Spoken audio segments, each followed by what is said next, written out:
बड़ी दिन से वीडियो बनावत तनी, सोचा तनी कि आज न कल होई सक्सेस। बाकी कुल का सक्सेस हो भैया, कुल इतने एडिटर बढ़ल बाड़े कि एक दूसरे के कोई सपोर्टे न करत बा।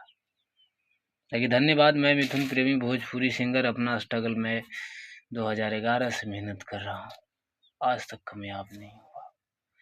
इसलिए मुझे कुछ दुख नहीं है, मुझे दुख किसी के लिए बात के लिए नहीं है। मैं गायक हूँ, अपना कर्म करता हूँ, अगर मेरे भाग्य में होगा तो ज़रूर चल के आएगा।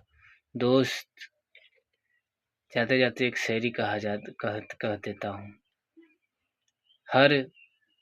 हर पहिया का इंसान सहारा नहीं होता, हर पहिया के इंसान सहारा नहीं होता,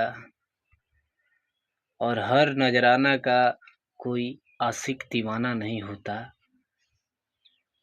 इंसान गोरा और काला पर ना जाए, क्योंकि हर आईना किसी के पीछे दीवाना नहीं होता।